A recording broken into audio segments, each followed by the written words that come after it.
So hello guys, welcome to my channel. The less is more.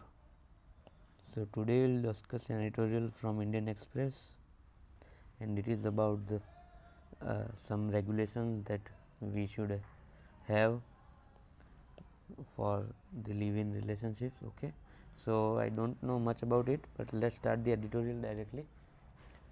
Title of the editorial is Her Choice. So BJP MP from Haryana Dharambir Singh's assertion that live-in relationships are a dangerous disease that requires eradication is of peace with similar claims voiced by elected representatives across party lines from time to time. While Singh has urged for a law to protect Indian culture from the so-called evils of the West, in this case the freedom to choose who to love and how to consummate it, he was only echoing what many before him have said.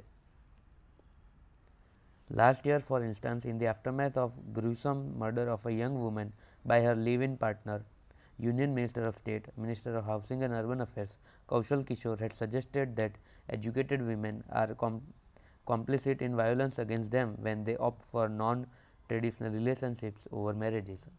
This tendency to police choice, be it with regard to partner or education, career or attire, reflects a pervasive and growing patriarchal anxiety over women claiming agency over their own lives.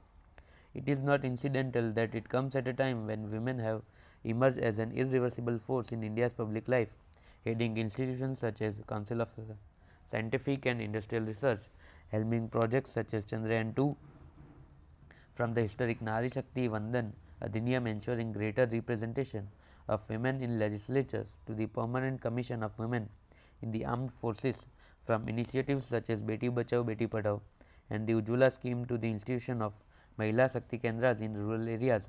The centre too has repeatedly spoken of its commitment to women-led development. At such a time, the insistence on tradition as an arbiter of women of choice speaks of a failure to understand the aspiration of a large section of the nation's population or comes as a backlash to its irrefutable expression. Recently released data by the National Crime Records Bureau show an increase of 4% in crimes against women in 2022 over the previous year. Of these, the largest number was perpetrated by intimate partners, family members or relatives, just as India's low divorce rate is not an indication of the success of marriages. Parental consent in the choice of a partner seems to offer little guarantee of successful conjugal life. What will make a difference, though, is an unshackling of the mind from outdated ideas of sexism that cannot accommodate the idea of tradition moving and changing with the times. So, this was for today. Let me find out the 5 new words that I can use for myself. Okay. So, its demand for law to regulate live-in relationship reflects patriarchal anxieties over women claiming agency. So, the first is patriarchal anxieties. The second is echoing, that is, someone is voicing out. The third is so called evils of the West.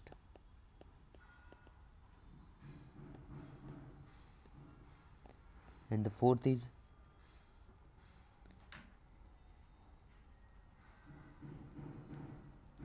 helming projects.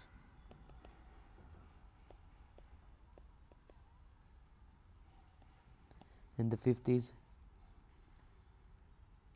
repeatedly spoken of.